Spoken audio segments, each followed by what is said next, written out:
Hit that green button for me. Appreciate you. We live? Yeah. All right, let's do it. So let's see.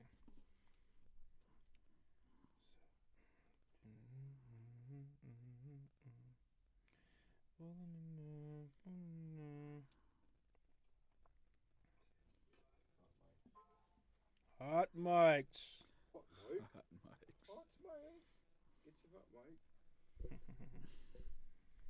Where are we? There we go. Turn this volume down. It's funny as hell when you're at like a ball game or some sort of arena and people just got that little spiel down for their cold beer or what have you. From the Sunshine State, the great state of Florida, and what does your Uncle Charlotte always say? The craziest people in America come from the Bronx and all of Florida. I'm Bae Bubba, crossing my black car. It's booby traps and pit bulls crossing my backyard. I'm still strapped, boy, these handguns on Vanguard. I like going against the grain cause my hand hard. Bae, I used to thug hard to see this crack hard. I don't thug nothing but the motherfucking task force. Me and two root running shit, we like the fat boys. Paid cash for it, so I try to and fast forward. I put it all in your face like you asked for. Most of you love frontin' like the dashboard. I get it chalked out like the blackboard. I got the ghetto off glass like the backboard. Most of my niggas ride till it ain't no gas for. We been outside like ain't no map for. Been outside like ain't no map for. I swear to God, these motherfucking jets in Florida is different. Man, I was at this house the other night. Gave her a little son one melatonin, thinking this little motherfucker gonna go to sleep. Hell nah, the little motherfucker ain't go to sleep. I ended up giving this little the whole goddamn bottle. He ate them all. It was up all motherfucking night. I ain't getting I'm no in all peace. white ones. Picture could get me a Cy Young. We feel like nuns. No f***s giving like Spice One. We feel like bums. Don't change that I might run. Feel like buns. Shit when the price jump. I got white bumps. These bags kill it price plump. You only die once. I know you a snake with a sliced tongue. I can't trust you. I'ma dust you. Ain't no checking temperature. It's f*** you, then it's f*** you. These laws I'm stuck to. You know how many 12-12s I run through? My get cut, but my girlfriends get cut loose. My get hit like kung fu. I love the streets, but they never told me I love you. You already know. I'm straight from Florida, G. You know, bottom of the motherfucking map. Home of motherfucking Uncle Luke. Home of Trick Daddy. Home of Kodak Black. Nothing but gold teeth, wigs, and motherfucking sticks. You already know. Bottom of the map. FLA. Shaped like a motherfucking pistol on it. Have you, won't it?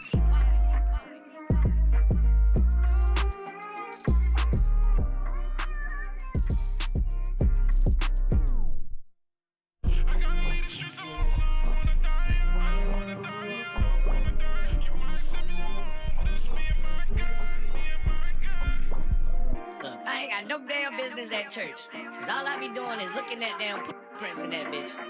I'm talking about, man. You know how f***ed up it is? Like, you ever got hard in church before? Like, ain't that some f***ed up shit? You get hard in church when you in there, like, you know you wrong. You know you wrong, but... Welcome back. You're back on the bench podcast with Bubba and Pink, home of sports, music, and mayhem. Don't forget we're available on all, and I do mean all podcast streaming platforms, including here on YouTube. Please like, share, subscribe, all of that good stuff. What's going on, Pink? Not much, man. Had some Moe's today. Haven't been there in a long time. Ran into our boy Black. Shout out to Black, man. Important takeout order. Black is everywhere, man. He is one of those guys. Yeah, you just run into him everywhere. Kind of like Forrest Gump. We got a strong show for you guys as always. All right. We're going to be talking about, of course, the NBA conference final playoffs that we are here amongst. All right. Shai wins NBA MVP. We'll talk about that. There's some guys who escaped prison. Some are still out. Some have been caught. We'll talk about that. That's a crazy story. NFL with the Tush Push. Okay. And Ryan Clark, RG3, they're beefing. We'll get into that because that bleeds into WNBA and you know. Do we want to well, there? That's a bar. Bleeds into it, WNBA. That's Especially if it's that time of the month. you know. Kendrick, if you need a ghostwriter.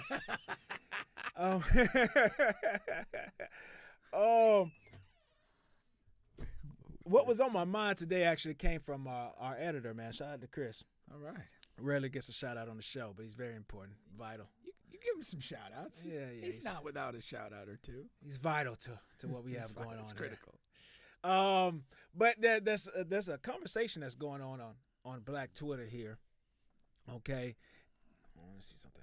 And what's going on is there's a discourse and an argument about women who buy drinks for men in a bar, like not strangers. Okay. Yeah. So you're talking about strangers who are buying drinks for folks at a bar, for men at a bar, and as a pickup line, and so what's the controversy here? Most women are against it. Of course they are. And then there are a couple of women here and there that are saying that they employ that strategy. All right. But most women are saying chivalry is dead, and guys, you lazy guys are talking about you guys don't want to do nothing, don't want to pay nothing, and all you guys want is sex. You don't and this and that. No lies detected. Why do we want to do all that other extra crap? I mean, seriously, what? Oh man, I don't get it. I think that is an effective strategy to employ by the women. By the women. Oh, it's a great strategy. I think so. It's a great strategy. I mean, it's not the most common move. It's it's reversing a traditional move used by men. But do you put any stock into what drink she buys you? That's a good point. Yeah. Well, what some men do is say, "Hey, whatever she's drinking, right, keep it going." But yeah, if it's if it is can you send that gentleman over there a Truly? I wonder what will women send guys if they had to come up with a drink, if they are coming up with a drink. I just think it comes down to how funny a woman you are. You think so? Hell yeah, because you can have a lot of fun with it. Sex on the beach. Yeah. That's what I mean. Like, there's so many ways you could go. I mean, you could do hey, whatever that gentleman's drinking, get him another one. That's all fine. You could send him a Truly or some goofy thing, which again, you're probably going to be like, what the heck, and laugh. And then she already got you laughing or whatever. She could send over like a Sex on the Beach and send a very clear signal. Yeah, that's the signal I want. Yeah, exactly. Yeah. But no, I think that's especially funny. being here in Florida, or especially if you're a guy and you're sipping kind of like a, like maybe a fruity drink of sorts. Like she might send you over something a little harder. Manly. Yeah, exactly. Yeah. Something straight. Thought you could use a boost of testosterone, my friend. I like it, man. Yeah. Hey, what's going on? But yeah, anytime you could do something, I think that's great. I mean, because again, like you said, there's so many ways you could kind of send a signal or use that to have a laugh or something like that. Right. I'm all for it. I'm all for it, man. I'm all for it. I'm here. Do you have the audio up on your phone? Oh, maybe not. Yeah, I had a little bit of audio. Okay. My bad. My ears are awesome, man. That's one thing about me. My eyes are getting worse by the day, but my ears aren't traditionally a sexual tool, so I don't know where that leaves you. Yeah, it's not much I can do with it, but there's no superhero with great hearing.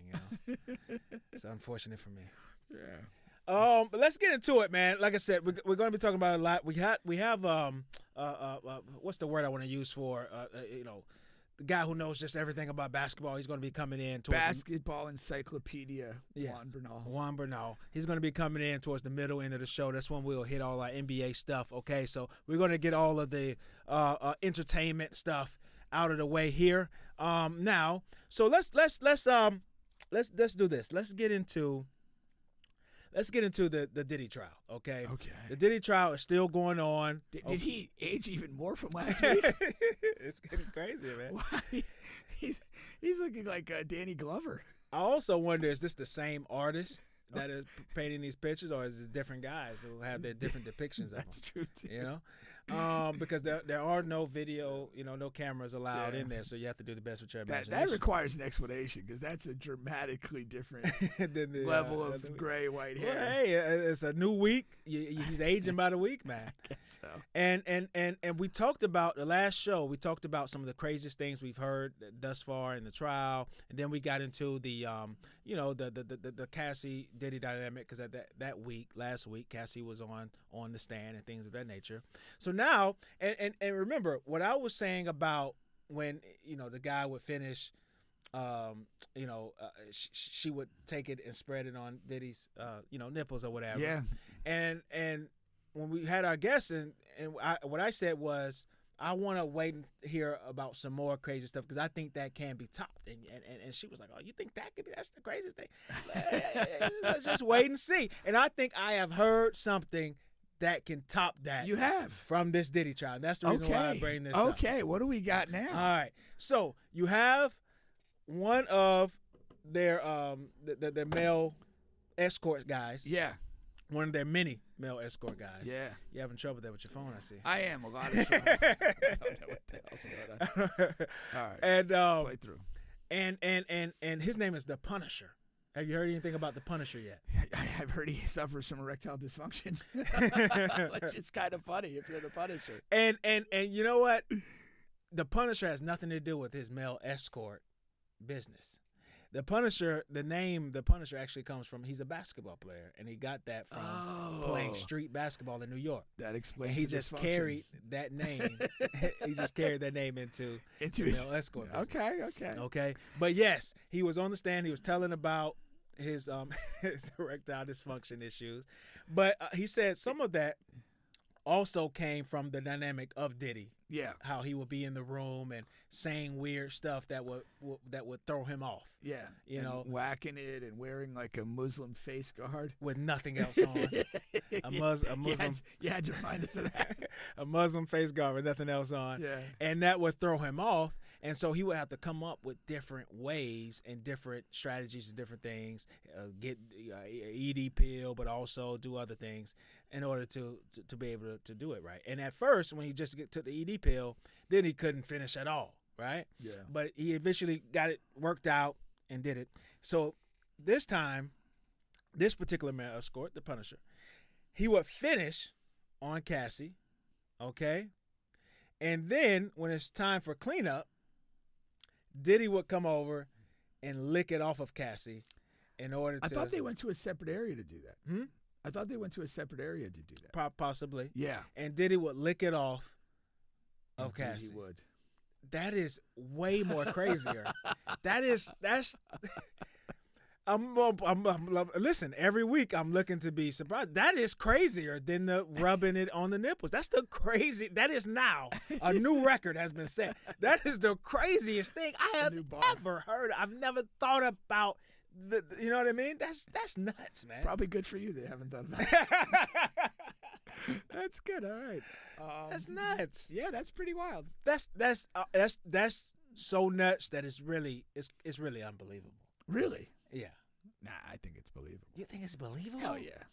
But as a cleanup, that's saying that he's really getting it all, basically. Yeah. I mean, not like, He's Mr. Windex. That's nuts, man. That is pretty wild. Yeah. I don't even know if that's freaky anymore. That's beyond. That's like you're just a nasty son of a, like Bernie Mac would say. Nasty son of a. That's the area we're reaching here. I guess like what's kind of been very surprising to me is that like when I heard the term freak off, I thought it was like kind of like a multi-person like orgy. Yeah. And all sorts of things are going on and whatever, but like the testimony refers to these events as freak offs, which basically amount to Cassie bringing a male escort to bang her for Diddy's amusement and I guess also some dietary needs. And two things there. Number one, the payments. I found that interesting. Most guys are averaging about $1,500 to $2,000 an encounter. A drop in the bucket, really. For Diddy, right? Yeah. Yeah, for Diddy and Cassie. But I guess like, I don't know like how that like because you're like kind of you're not saying it's for Diddy. She's making the contact and procuring the guy. For the most part. She can play it off like like again, we're not saying we don't have money, but like we're also not looking to get like you're looking to get screwed, but not financially screwed. And what's also funny about it is when you listen to all of their stories, okay, just like the Punisher, just like the first male escort that came on, when you really listen to them, it sounds like they don't know the setup until they get to the door. Like the Punisher story started off with, so Cassie will make contact, will call me and tell me da-da-da. And then I got there to the door, and then I was like, oh, shit, she's beautiful. So he didn't have any pictures or any video. Yeah, for sure. And then he would say, she told me right there at the door, like, hey, my husband is going to be in here. He's not going to participate. So she is not giving them any context because the first guy said the exact same thing. Like she explained the setup, and my husband's not gay. He's not going to get in. That's what the first guy said. And the second guy didn't use the gay term, but he was just like, she said that he's not going to participate. He's just going to look, watch, say stuff, tell us what to do. Right. And you'll get paid and you can leave. And he was like, yeah, $2,000 for 40 minutes, whatever. Yeah. I mean, I would imagine like that's how you would want to do that. Okay. Like, I mean, if you're going to go on a date with somebody, you might send some pictures so they know what they're walking into, but this is prostitution. Like, you're not going to necessarily want to send, here's a picture of me. That's just kind of not how prostitution works, I think. But even beside the picture thing, setting it up, like the setup. Yeah. Like, I would think like you would know what's the setup. To me, if you're in that a prostitute, if you're in that world, like this is kind of what you do. People are paying for you to perform, and they don't always have to tell you exactly how to perform. There might be some direct understandings, like I'm not into homosexual activity, whatever. It might very basic, but beyond that, it's like you're being paid to do a job. Yeah. And it's kind of like you got to be ready to perform. Yeah. No different than Paul George with the Sixers, man. You got to perform. Paul George, he can call himself the Punisher because he's not always ready to go. So okay, so then you have that piece. Now comparing the two, what's more crazier than you? The rubbing it on the nipples part, or this? It seems like that last week shocked you and surprised you more. Are you just more null or dull to what's going on now, or what's more crazy? Could be that. Like I guess. All right. I mean, at the end of the day, in the most recent disclosure, he's eating a load. Like, men who give each other oral sex, that some choose to swallow or whatever. To me, what's a little way to look at it. So the thing that's weirder is you're gonna put another dude's load on my nipples, and then what? I'm just supposed to sleep like that? Like, what's going on? What is the point of that? Like, do you want Cassie to then lick it off of you? That's what I'm thinking. I mean, like, unless he's got some hellacious man boobs, I don't think he can lick it off himself. I mean, so it's kind of like, what are we doing this for? Yeah. So I guess that's what, I kind of like looking at it as. So another thing is, when you mentioned the what you thought about the freak offs, and what the stories are coming out now about we haven't. So when you listen to, like, before the trial started, really, all of these celebrities who would come out and say, yeah, I went to a Diddy party, but nothing crazy happened. Like, even a couple of days ago, Meek Mill got into it with a guy on Twitter. And this is really one of the first times that he reacted or interacted with somebody about the Diddy trial, because, of course, he's been getting at it 1 billion times since this thing has started. Yeah. And just like him, he followed suit with everybody else. Like, hey, I've been to many. Meek Mill was saying, I've been to 1 million Diddy parties, but I've never seen anything like what they're talking about here. That is so interesting. And before this trial, it was unbelievable. Like, man, if you've been to a bunch of Diddy parties and you're close with Diddy, you've seen some crazy stuff. Well, but now, see, maybe not. Well, and that's, are we gonna hear it later? Like, okay, because it's still fairly early. What are we doing? Because again, like, this whole thing, this is just very much connected to their 1v1 relationship, and they occasionally enjoy a third person. Right. Like, that's not anything crazy, Yeah.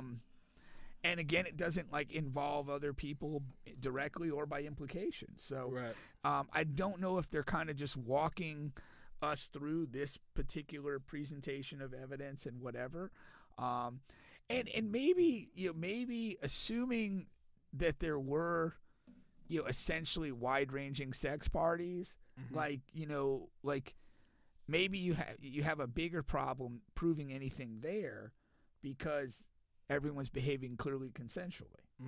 And that what you're kind of focused on for purposes of this trial, and it kind of goes to a little clip that I sent you earlier today, like, is this idea that like Cassie is coerced into this, doing these things literally against her will or judgment or whatever.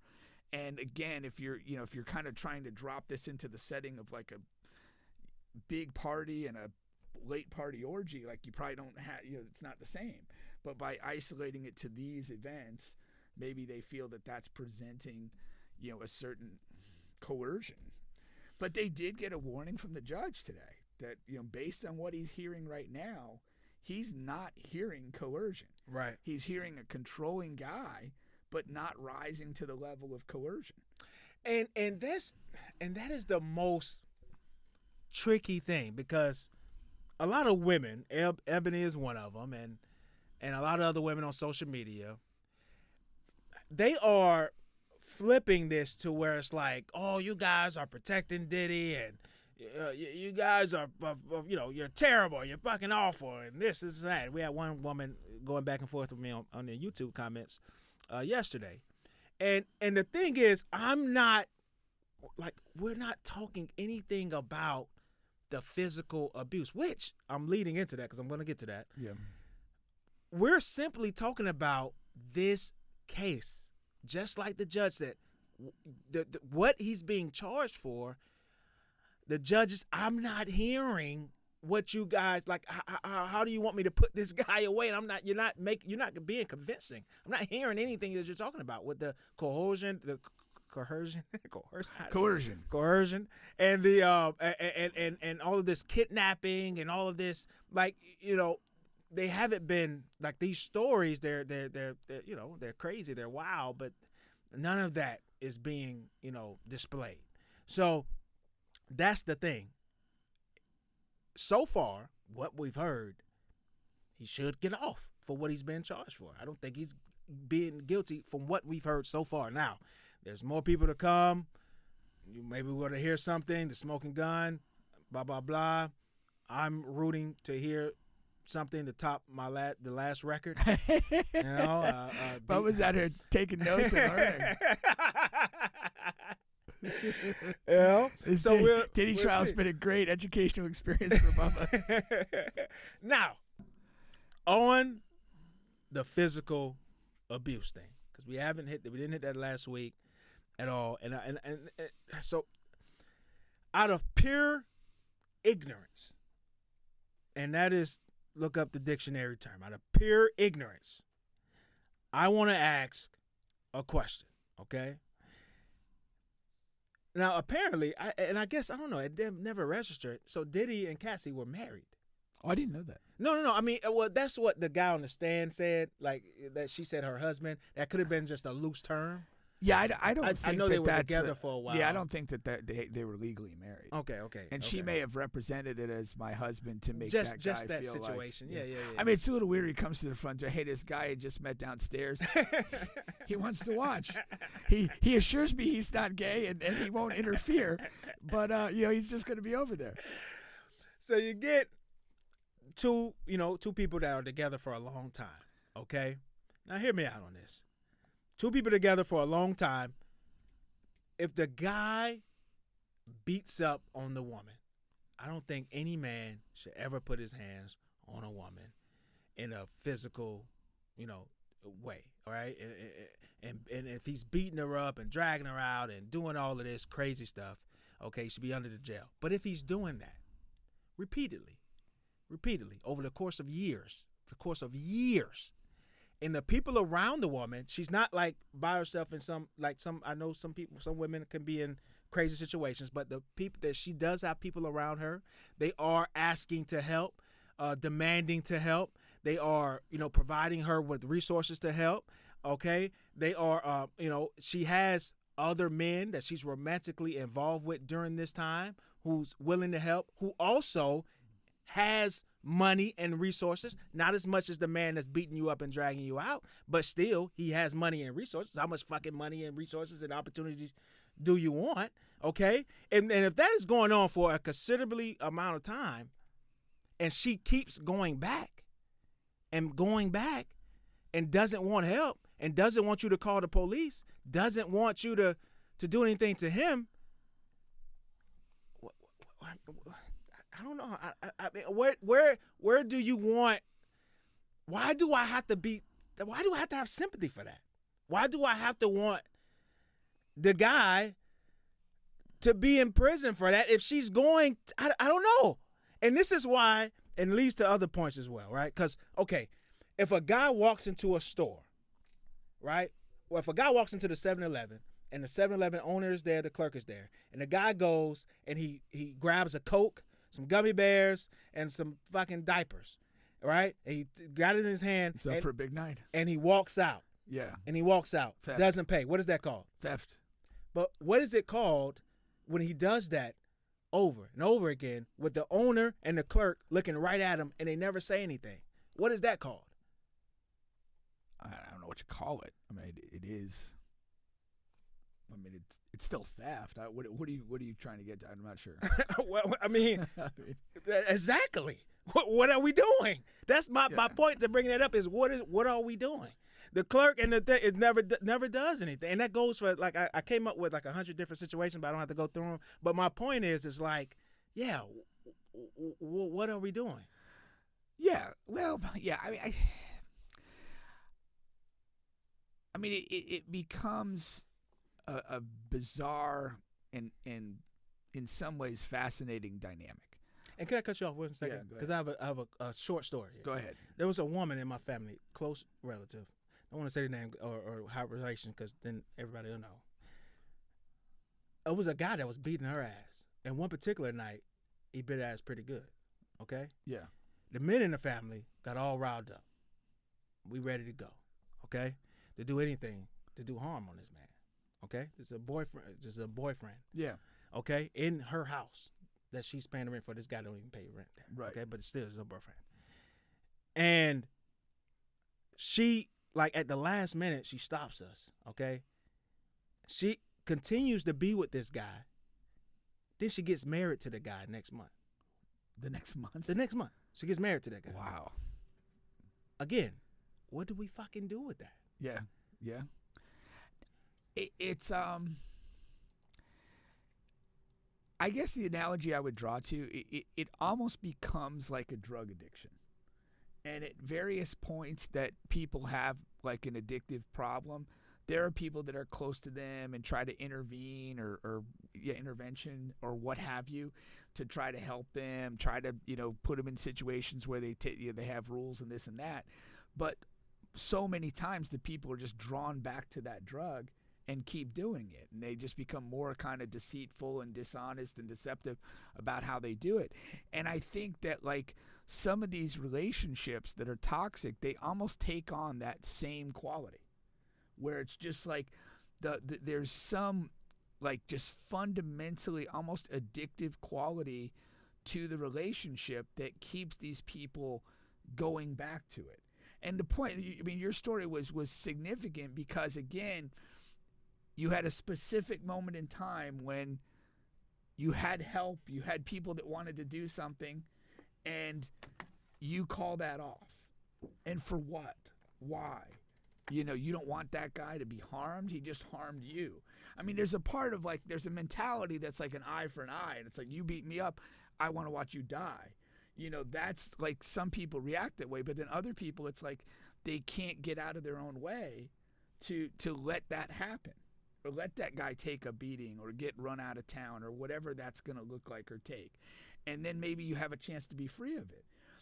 And she's not alone. And there's certainly indications with Cassie that she's in this similar mental space. I mean, because again, it's weird. She had other relationships during the time with Diddy, and that's one of the things, like sometimes with other powerful guys. Yeah, sometimes you can look at a person and like they're in a situation and they don't feel like there's any other options as far as like even if they want to Yeah. call it love or whatever. And I understand that. But you know, when she gets free enough or enough space that she actually starts another relationship with another person, and again, somebody who has some resources could theoretically protect her or remove her, whatever, and then you go back. That's really some dark, addictive quality that she's displaying toward him.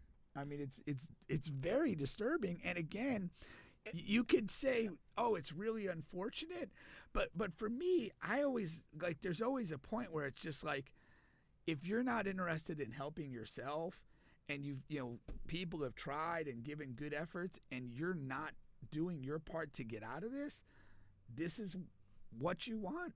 This is what you want. And then when you mix that, the disturbing quality of wanting to go back, and this is not when you have everything else. And then when you mix that with everything else that we've heard, that you wanted guys to pee on you, that you wanted a lot of this stuff. It's like, yeah, what do we do with this? Yeah. How,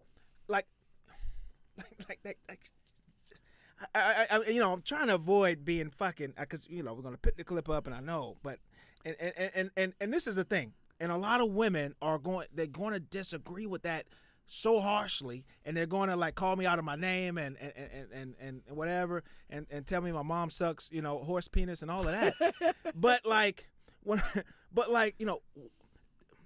this is why Trump is in office 2 times. This is why, because we don't, in the back of like men's minds, we don't trust women to be fucking president over the world. Like we don't women fight for equal rights and the rights to vote and this and that all throughout the course of history of mankind. And you can't even leave a man that's beating your ass. Men, I don't understand the psychology of that. Now I understand other women do, but I don't understand the psychology of that. It makes no sense. I told Pink off air about Ray Rice, the NFL player who was with the Baltimore Ravens, who beat his wife in the elevator. Beat his wife in the elevator. Beat her ass. If you remember back then, the NFL player beating his wife in the elevator. They're still together. He's not in the NFL. He's not even making NFL money. He got, he kind of got almost blackballed from the league. And I'm not saying it was the wrong thing to do, right? But his career effectively ended with that action. They were boyfriend and girlfriends at the time. Yeah, they ended up getting married after. Yeah, reconciled and got married after reconciled the and got married. And that wasn't his first time beating that lady, and that's not going to be the last. But it's like I don't know. Okay, so again, when I step back and look at it, and Perk says Kid Cudi hit the stand tomorrow, so that will be get good some insight. So when I look at it, though, I don't really look at it so much as purely a female issue. I kind of look at it as like almost like through the lens of like an addiction thing, or just people like in general that can't get their shit together. Yeah. And there's men that do it. There's men. We're big sports guys. There's athletes who have tons of talent and cannot get out of their own way. Yeah. Whether it's drugs, laziness, just whatever. And I feel that there's psychological similarities to those situations. And then the other psychology you want to look at is the man. And now you mentioned probably not the first time he hit her, won't be the last, and stuff like that. As a man, once you strike a woman essentially unprovoked, I don't know that you could come back from that. I'm not a huge redemption guy, but there's a part of me that feels like once you've crossed that barrier and hit a woman on your own accord or without provocation like that, you're probably not going to stop. That's what I'm saying. I think you are that guy. Yeah, at some point you do it the first time. Yeah. And most people are raised where they're told from very early age, you don't hit a girl, you don't hit a woman. And so you have that general awareness. Now some people grow up in an environment where they see the opposite and they have to process and deal with that and figure out how to move forward. But most people are raised with the concept of a man's not hitting a woman, not supposed to do that. And then once you cross that line, then I don't see you coming back. Yeah. It's just like we talk about. I remember you saying that about the like child pornographers and stuff like that in stories we were having in the past. It's like there's no what's the term you use for that? Redemption. I don't think you could be redeemed from that. I don't think that you go down that road, lose your temper to that extent, and then realize, hey, one time only. Yeah. And then, but the crazy part is, in a lot of relationship dynamics, you have a guy who will hit a girl. And of course, like, he'll profess remorse and say it'll never happen again. Yeah. And there are women that like hear that and they've invested time and passion and love in this person, and they want it to be true, and then they stay on that basis. Yeah. But there's a complex psychology about both sides of this. And I think that, like, a lot of these people, like, again, they've invested, they've brought themselves to love this person, and then when it goes south, they want it to work out. They want it to find a way. They want him to be better. A lot of women go into relationships with the notion that they're going to improve the man. That too. In some way, maybe not obviously with violence, but just improve. I'll get him to dress better. I'll get him to be on time. I'll get him to whatever. And, that doesn't always work out. Like, a lot of times we revert to form of whatever our form is. Yeah. And so I think I think that's nature of people. But you have that dynamic where you're kind of going into it, and you're kind of have like an unpolished stone, and you think you're going to improve that. And so you're kind of bringing that psychology, and then if domestic violence occurs, it's, oh yeah, he's really sorry. Like, he didn't mean to do it. Like, there's excuse. He was under a lot of stress at work or whatever. At the end of the day, he did it. And you are best served getting away from it, no matter how painful it may be, no matter what that may look like. Because to stay there is to stay in a danger zone. And that's just not, advisable for anybody. No, it isn't. It isn't. Manny, like, years ago, literally, you had this story. It was like a Seahawks backup lineman or whatever, and he had, mental health issues. He had medications, and he wasn't taking them, and the girl was staying by his side, and she ended up getting hurt out of that. Yeah. It's just, I mean, like, if I was to advise a woman, like, if anything's happened, you got to go. Like, you can't hope that this person gets better. You have one life to live, one life to take care of, and you got to do what's right for you. Even if you feel it's going to harm this other person, or, another move that people make is like these guys that lose control of themselves and they get into the violence. The other thing that they do is they'll do this move where they'll be like, I can't live without you. If you leave, I'll do harm to myself. And they put a lot of guilt trip on these situations. And I think that's another kind of tool that they use to manipulate the situation. Yeah. And you got Elb saying you love blaming women for everything. It's pathetic. That's not what I'm doing. That's not what the whole discussion was about, but if you want to cherry pick, go ahead, George Washington. That's not what I said at all. Yeah. But yeah, it's definitely an interesting dynamic, and we're gonna move on from this topic. But yeah, I definitely thought that was interesting. Oh, and the last thing I was gonna say is another mini short story that I was trying to remember there. But I always say that. Remember last week I started off with I thought I was a freak until I came across a freak. Yeah. And that particular freak, I remember like a time. I remember a time where, like, she wanted me to, like, choke her, right? Yeah. And that was the first time that it happened. But when I hear stories and see video of, like, it's like choke, whatever. But, like, she wanted me to choke her till, like, she nearly passed out. Really? Yeah, like more. Like, I need. Yeah. And I was like, I can't do that. Oh, you didn't channel your inner Khabib? It's like I can't fucking do that. That's a different level now. Yeah.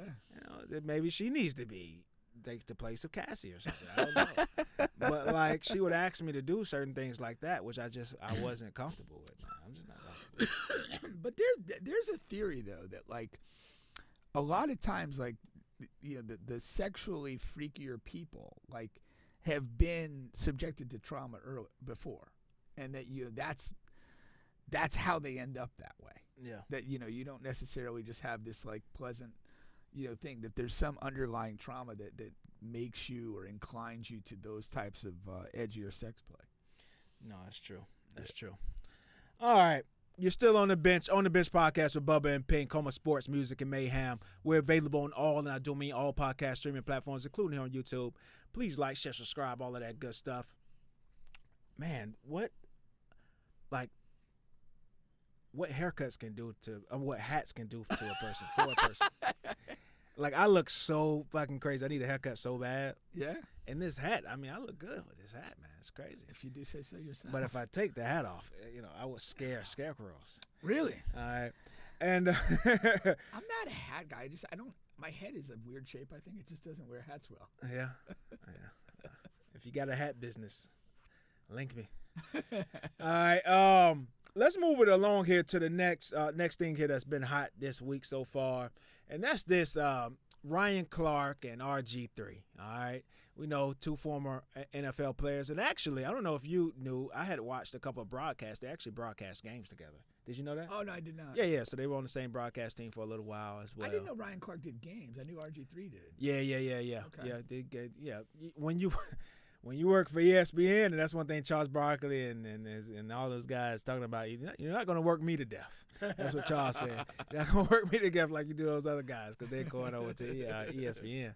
And but yeah, so basically how this thing came about is RG3 on his own platform came out and said that Angel Reese, you could tell that Angel Reese really hates Caitlin Clark.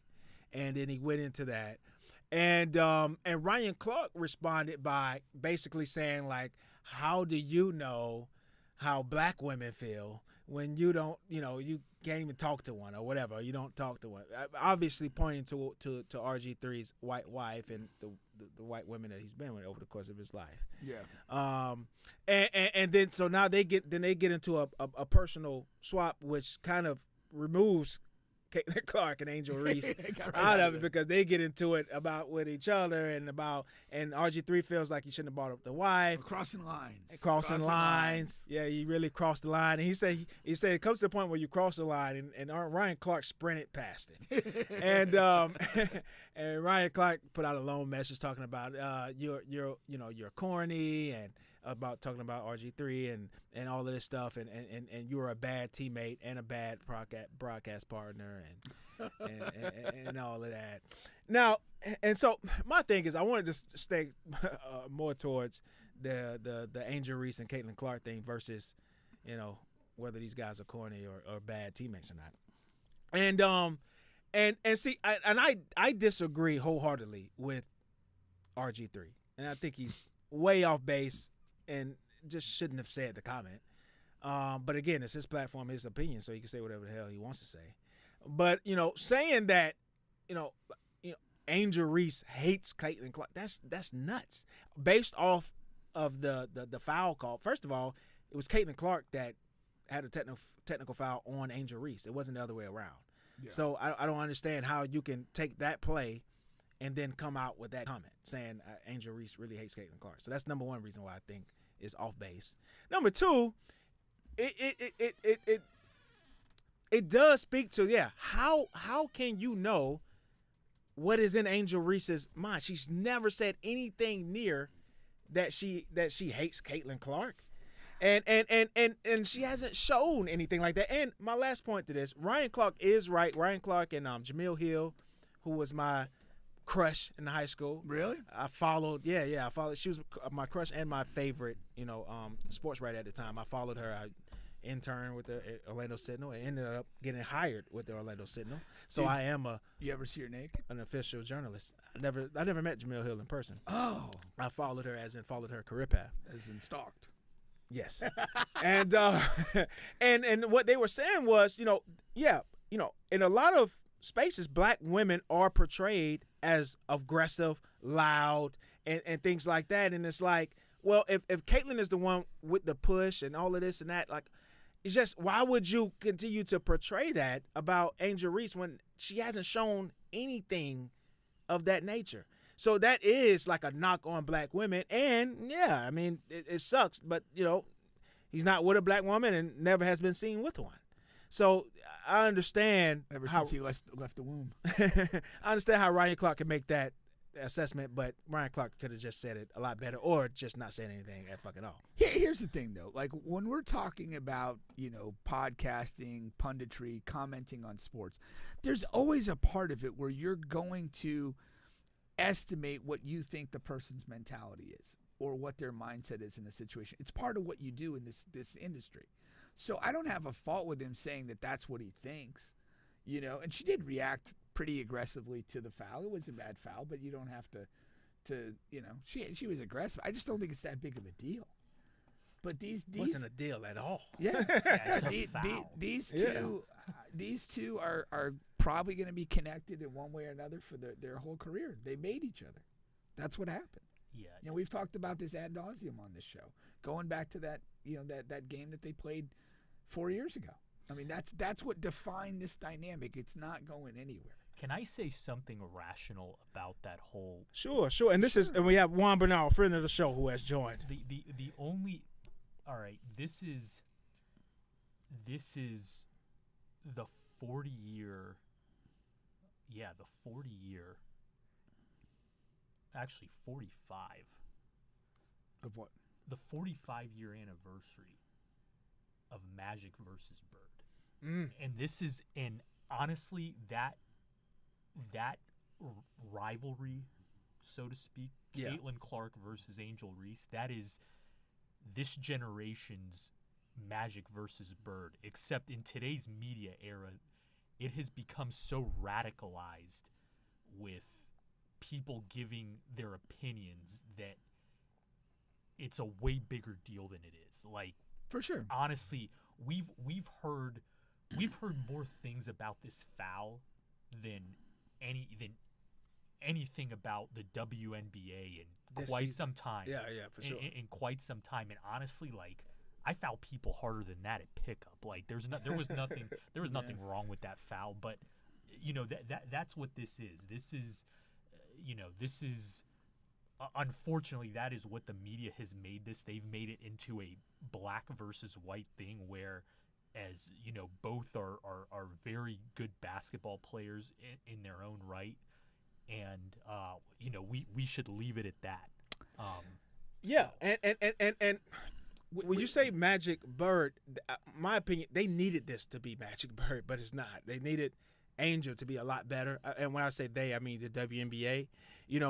That is what I believe they were shooting for, but they leaned more towards the race end of it, as far as the promotion of this beef, if you will, or partnership on the other end of the spectrum. But Angel is not living up to it, what she needs to be in order to make that click and make that as a work player, for yeah. the WNBA as a player. Let me just make one thing clear. From a basketball standpoint, it is nowhere near Magic versus Bird. Caitlin Clark, even the women's version. Listen, of it.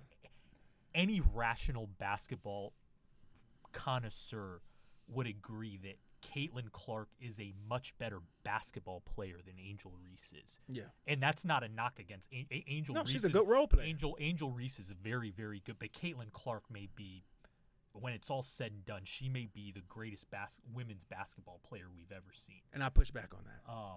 But it's But a very different it's in the stratosphere. cards. But from a social aspect, this is Magic versus Bird. Yes, on a social. Yes. Yes. Yeah, but my thing is and we should keep it on the floor. You should, but I mean, to me, it's not. This entire thing was originated by racial divide, and that's what's fueled it the entire time. Yeah. And we could, some people just genuinely don't care and evaluate them as basketball players. But if you're going to perceive them as rivals, it goes back to race and the original image that they brought, that brought them to the forefront. And not so much the media. It's who we are as a country. Yeah. Who we are. We have to accept that and acknowledge it before we can move forward to a different spot. Now, and for the record, like, we haven't changed very much because Magic and Bird was the same thing. It was two great players, two epic players, but the divide was it became along a white racial black lines. thing. Yeah. It was a white That's black what thing. fuels this country. Yeah. Yeah. No, that's for sure. I mean, let's go ahead. I could tell by my dad that was a white black thing, that magic bird thing. Let's go here. I wanted to go to leading that topic leads into this because the WNBA commissioner was on a podcast recently, and she said this. She says that Caitlin Clark is the most popular athlete in America. She came back and amended it, but not by that much. She just said she's the most popular athlete in America under 30. Whatever that means. I guess trying to count out LeBron James or whatever. And Steph. But yeah, and Steph. But just on her original statement, okay, most popular athlete in America. What do you say to that? What do you think about that? I don't think it's accurate at all. I think that not that many people care about women's basketball, and your viewership and your attendance reveals that fact. And she may be the biggest name in a small pond, and because of the racial stuff and the racial divide we have, she's kind of taken on a certain celebrity. And there's people that, I mean, here's the thing, to the extent that there's probably a number of people who can identify Caitlin Clark or know a little bit about her who probably have never seen her actually play a game. Right. And so there's a certain level of popularity to that. But it doesn't approach people like LeBron or Curry or some of the bigger names in the, like Pat Mahomes or big NFL stars. I don't think it comes close. Right. Yeah, I think from a basketball standpoint, it's easy to agree that in the men's and women's game, she is the most popular American athlete. Like, you look at the NBA, you look at the MVP race, which was just announced, the results. Shai, Canadian; Jokic, Serbian; Giannis, Greek. Fourth place was Tatum, and Tatum, for some reason, before the injury, was a very polarizing figure. I don't see why, but polarizing leads in, like, that has something to do with popularity. Though. Yeah. Like that's they're cousins of each other. But Caitlin Clark she kind of takes a page out of the Jordan and the Jokic book, where she stays very low profile. She doesn't say anything controversial, and she doesn't say anything that's going to make people divisive against her. No. A lot of athletes are like that, but I understand what you're saying. But the narrative around her is divisive, but not to her doing, though. But, Yeah. Well, but the narrative that is around her is that's a piece of it, though. divisive because people who are Angel Reese fans don't like Caitlin Clark fans because they think they're racist. And Caitlin has come out and spoke out against that. Like, racism and bigotry have no place in sports, which is... Naturally, though, that is correct. I mean, and Pink kind of swayed me to that. But, like, just naturally, that is a true statement that a lot of white America did, pick up and start following Caitlin in the sport. And they are, it's a large part of the racist bigot part of the country middle did pick America. up. So that is, it is correct. A lot of Caitlin Clark fans are racist. But, whatever. A lot of Tom Brady fans are racist. So it's not like, you know what I mean? Yeah. So it's not a huge thing, or whatever. But also, too, on the whole Caitlin Clark, as far as being the most popular thing here, all right, what about Anthony Edwards? I would say he's more popular than her. I know you brought up Jason Tatum first, but what about Anthony Edwards? Then what about, like you said, Mahomes and all these guys in NFL?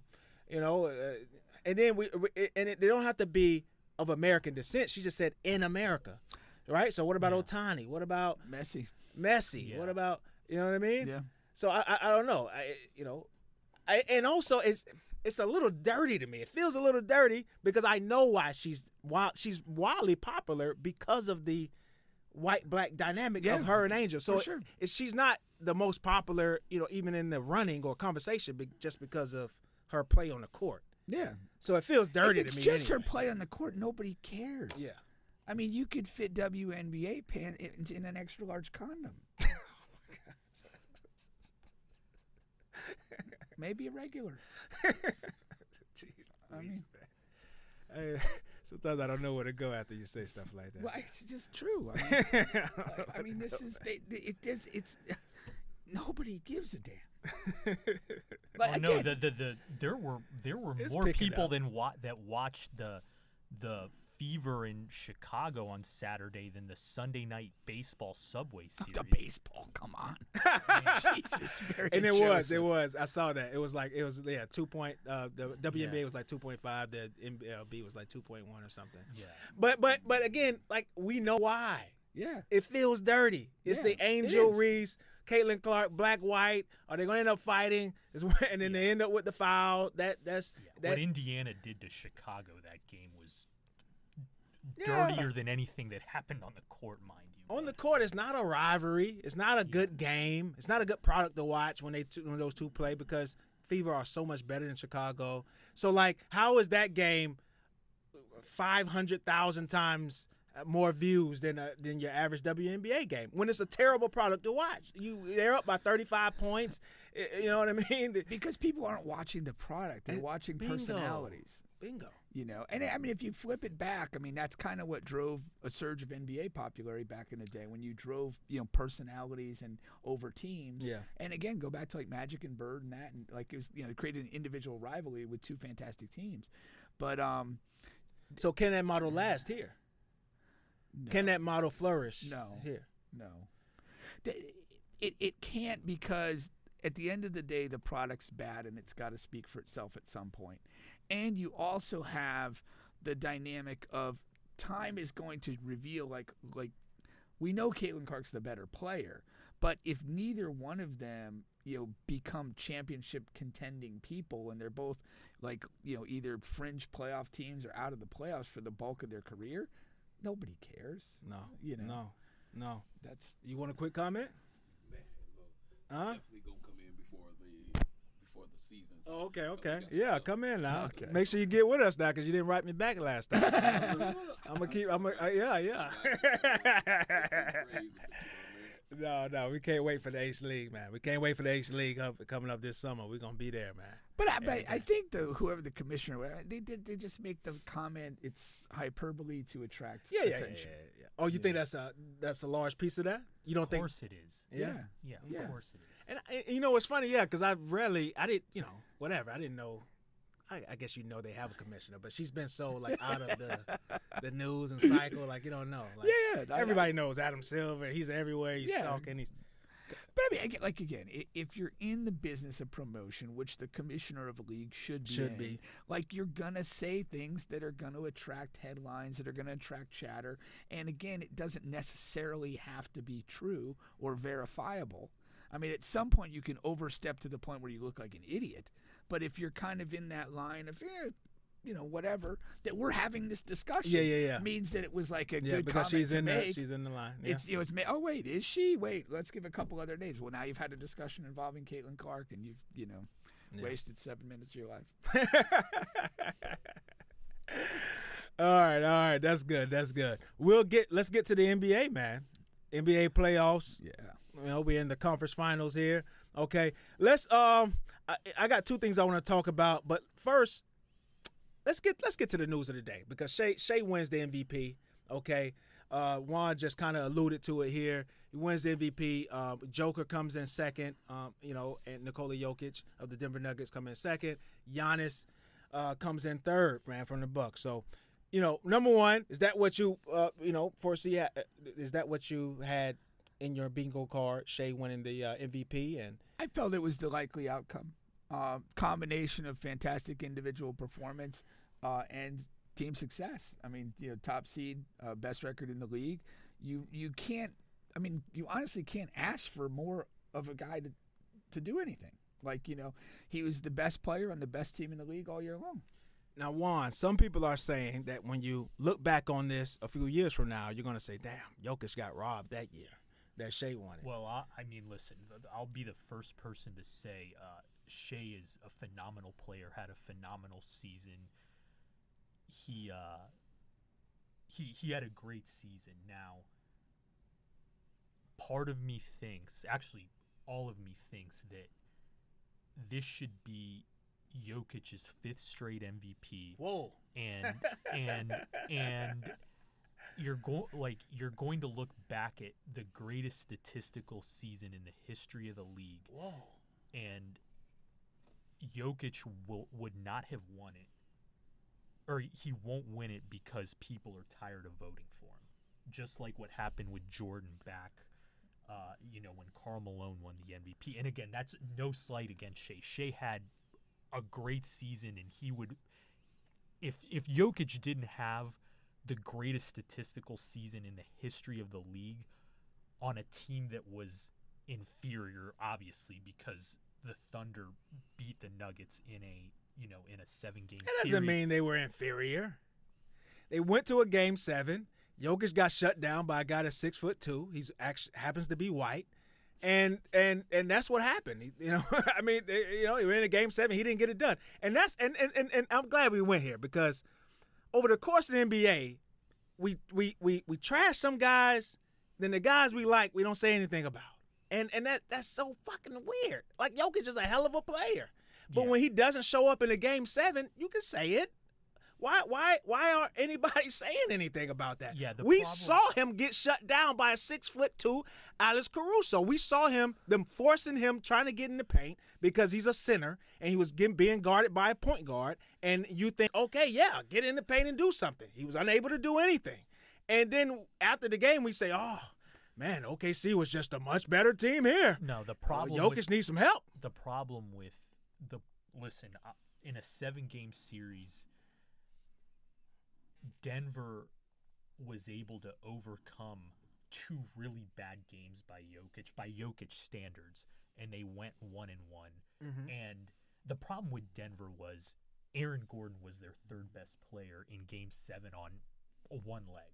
He literally went out there with an injury that sidelined Curry for 2 weeks, and he went out there and gave it a go, and he was effective. Like, Christian Brown was really good, but everybody else was a minus. Like, Westbrook, I want to see his DraftKings account because that man was selling the whole series.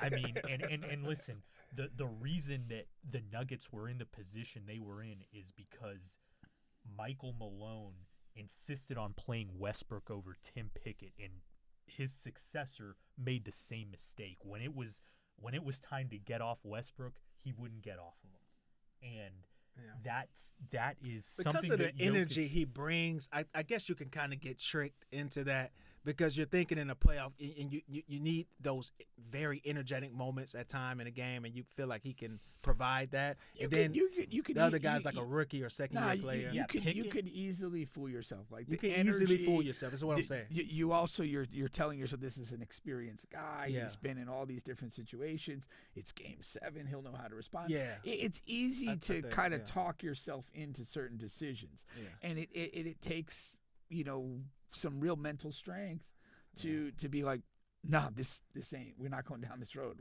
I'm gonna lose. If I'm losing some other way. I'm not losing this way. But the move, I mean, again, there's a myriad of reasons why the Nuggets lost that series, and in particular Game 7 by 32 points. But the Westbrook train hit its peak in Game 5, and it didn't get any better in Game 6. And Game 7 was just a complete disaster. Like, he went in there, and I love Russ. Russ has had he's a first ballot Hall of Famer, obviously one of the best players to ever play this game. But when something's not working, you have to find something that does. And I felt like Jamal Murray was not effective. Russ was not effective, and Michael Porter Jr. I don't know what Porter you do was with him. not good. I know they're saying his shoulder's messed up, but he's had what, 3 terrible playoff runs in a row?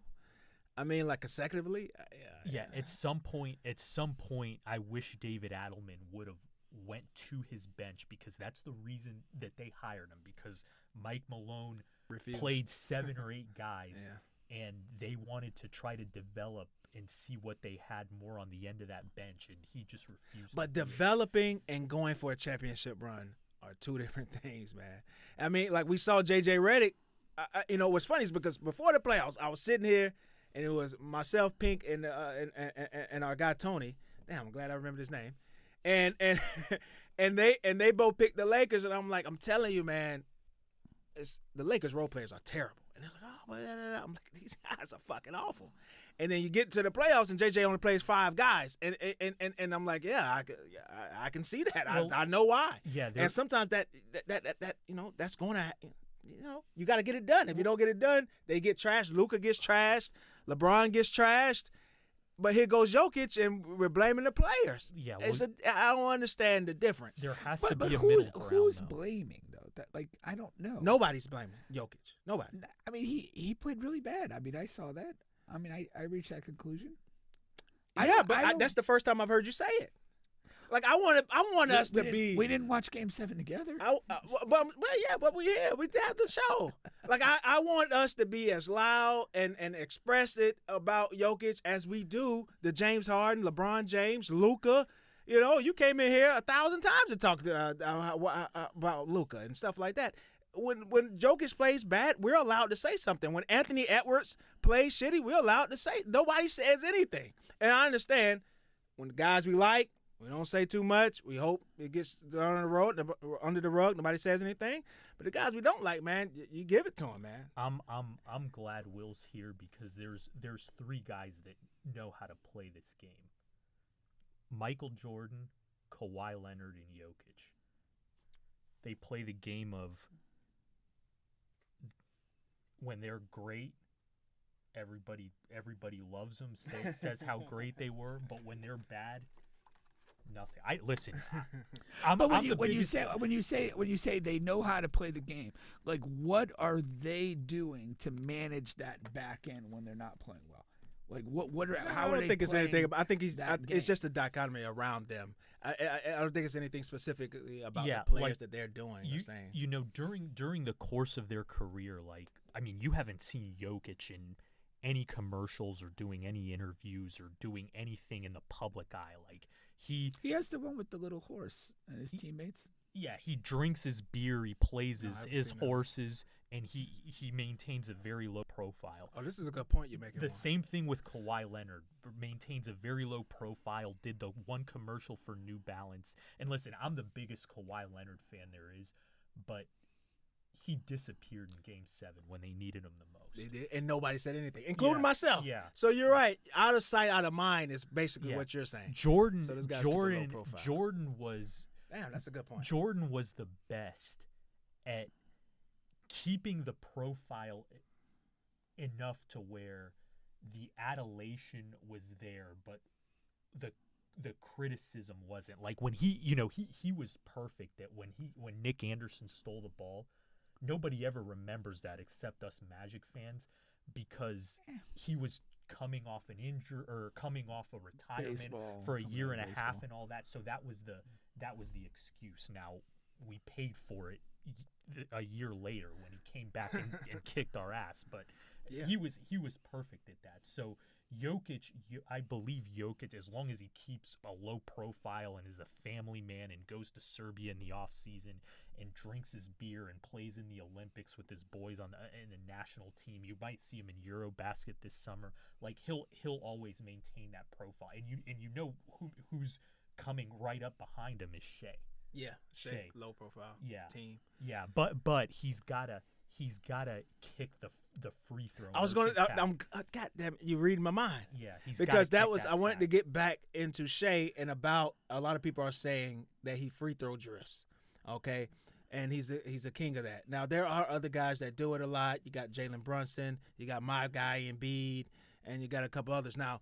But Shai, they're saying, is the king of it. Now, do you have trouble watching Shai's game? Yes. Because of that, for that reason? Yes. I don't like watching him. Yeah? Yeah. I don't like anybody that baits fouls. I don't enjoy watching it. I know that it's there, but it doesn't appear to be like that loud to me. Like James Harden foul baiting was loud. Like he would hook Yeah. guys' arms. He would like do like ridiculous things. Yeah. With Shai, it feels like he's just really contorting his body in ways. It looks like basketball. It doesn't look. It's all crazy. very clever. I mean, he has I always hated James Harden, but I had to concede. I mean, he almost essentially mastered offensive basketball. He put you in so many bad situations where whatever you did, the answer was wrong. and Shai, the way he angles his body and changes his momentum and pace and all that, it's a work of art from a basketball standpoint. But is it something I enjoy? Not so much. Yeah. But I mean, as far as basketball art goes, it's really amazing. I mean, I was talking to somebody at lunch today. I was like, like either with the dribble or even with the pivots, he changes like his body angle so quickly, and then takes advantage once he gets you where he wants you. And then you're in this position where you're in recovery mode, and if he feels comfortable with the shot, he takes the shot. If he's not quite comfortable with the shot, he'll carry it a little longer until you foul him. Yeah. He knows exactly what he's doing. Yeah, there's two kinds of people, or three kinds of people when it comes to rules. Those that break them, those that follow them, and those that challenge them. I think that Shai understands the rules. He understands the way the game's being called, and he walks the fine line of challenging them and uses the officials in his favor. Now, I think that's a great analysis, but and again, from a basketball standpoint, when somebody's challenging the rules, what do we want from the game? Do we want to call this where we take some of this shit away because we don't like watching it, or are we just going to allow the guy to do that? Because you're out at the edge of this. You're challenging how we play, and you're almost kind of gaming the game. And it's like, from a rules perspective, officiating perspective, is this what we want? Or do we want to kind of change this a bit? Well, I'll tell you what was very problematic for Minnesota before Game 1. So I'll tell you the one thing that NBA officials hate the most is when coaches and players go out of their way to publicly talk about the job they're doing. There were two approaches to this series. Minnesota Coach Finch was very aggressive in talking about how the series should be called, how Shai gets away with certain things, and Anthony Edwards should be allowed that same, the same leeway. Correct. And there was Oklahoma City coach Daigneault took the very diplomatic approach to we adjust to the way the game is played. We can't control the way the officials are calling the game, and we just have to adapt to it the way that it's being called. So in Game 1, who was the beneficiary of the whistle? Yeah, no, it was Oklahoma City, and we're going to see the way Game 2 is called based on what has or has not been said, which I have not heard anything controversial being said about the refs. Although if I'm Minnesota after yesterday's whistle, I'm not very happy. But that's not the reason you got beat by 26. Right. Well, I mean, again, the scale, the lopsided nature of the victory kind of changes a lot of your arguments. Now, Correct. If you could sit there and go, this guy shot 14 free throws and we lose by 4, and a lot of these calls were kind of fraudulent, then it's a much different argument. But no, my inclination personally is to I'm very big on accepting the circumstance you're put in and just moving forward. I think when you kind of pre-complain about stuff, you're setting yourself up for failure. And whether you're complaining about, foul calls or how they're going to be called before they're called, or you're complaining about maybe a bracket or a seeding or any of that sort of stuff, I consistently think you put yourself at a disadvantage by focusing on that beforehand. The only guy that I felt did a really good job of that was like old Phil Jackson. Like, he would make these like press seeds. conference seed planting things about fouls or how things should go. And, more often than not, he kind of got his way. But yeah, that's, and I do think there's a way to bring it to attention, but not in the media. Like, you could talk to officials before a game and say, hey, we're concerned about this, and whatever. But not like when you make it a big deal, becomes a public narrative. It's almost like Juan was saying with like the Jokic personality is, you're just under the radar. You're not setting yourself up to be accountable to something, I mean, because as we were talking earlier, it's like, like playoff Jimmy Butler, like he didn't show up, and again, he kind of gets some heat for that because it's like, you've been playoff Jimmy Butler for a while, and now you're he gets now a little just heat, but guy. he's an older guy, so it's like no, it's all relative. But it's all all relative. relative. Yeah, and again, I'm not a good person to talk about people getting heat. I just make my own assessments. I mean, I'm not a huge Kawhi Leonard fan, and the fact that he gets hurt so much, I've said the Clippers should have moved on from him a long time ago because of that. But I'm just going to say that because what I believe, and I'm not big on like what everybody says or everyone gives a guy shit or not shit. No, that's fair. That's fair. Now, when you look at these four guys that are in the conference finals, you got Tyrese Halliburton, Jalen Brunson, Shai, and Ant-Man here. Who benefits more from a championship? Like just singular for their Well, you have 0 titles, and whoever wins this kind of gets minted at a different level. Regardless. So who goes to the highest level if they win a championship? Ban Edwards. Think so? Yeah, they're talking about comparing him to Jordan. I mean, you want that lofty comparison? Go out and win a title. I don't disagree with Juan saying. I say from a resume building standpoint, you have Shai just winning the MVP. Yeah, MVP and a title in the same year. Wins a title. He's starting with a young team that has a lot of talent. Like it looks like maybe he goes on a run. Maybe he can get a couple titles. And then what does that do for him as a player? Again, Ant Edwards, if he gets one, it kind of perpetuates some of this Jordan narrative and that sort of level of comparison that you're going to do with him. The other guys, I think it just creates a very unique situation. As far as that, I don't know. Like Halliburton was he was earlier in the year the most overrated star or whatever. Like again, it gives him a certain amount of, I'm that guy. Halliburton's Nick Calathis. That's exactly what Nick Calathis. I like that. He's Nick Calathis. If you put him around a bunch of really good players, he is value added.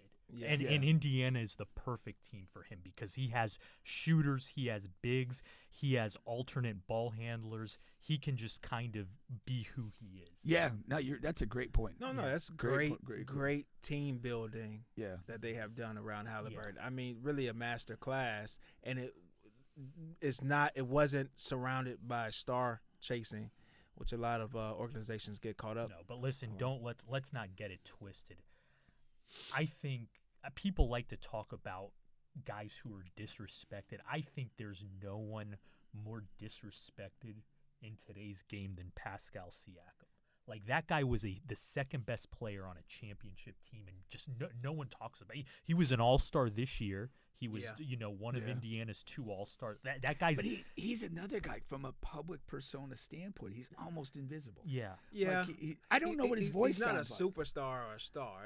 That's one of the issues. Yeah. Listen, in Toronto, he was pretty incognito. He was incognito in Toronto behind Kawhi, and then they had Kyle Lowry. Yeah, Kyle Lowry is kind of the face of that team in that run. And then when he goes to Indiana, he just he's sitting back there behind Halliburton and Miles Turner, who are a couple of the bigger personalities, and he can just kind of be who he is. But I mean, you can make an argument that right now in the series, it's the battle between the best player is Jalen Brunson and Pascal.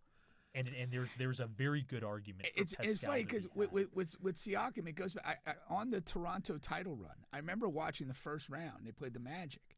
And watching the game, I'm like, between him and Kawhi, I'm like, he might be their best player. Like, he did so many things for them and just seemed like a tough guy to guard and deal with. And it was like, obviously, Kawhi did what he did and was amazing down the stretch. But, like, I remember that thought crossing my head. It's like just watching him in that early series. The problem with Pascal is that we all know, first of all, we've seen it, but deep down, what he is as the best player on the team, if he's the best player on your team. That's the problem with, like, saying that what you just said about him versus Brunson, things like that, because we saw it when Kawhi left. Like, when Kawhi left, and they still basically had that team. Like, that team went to shit.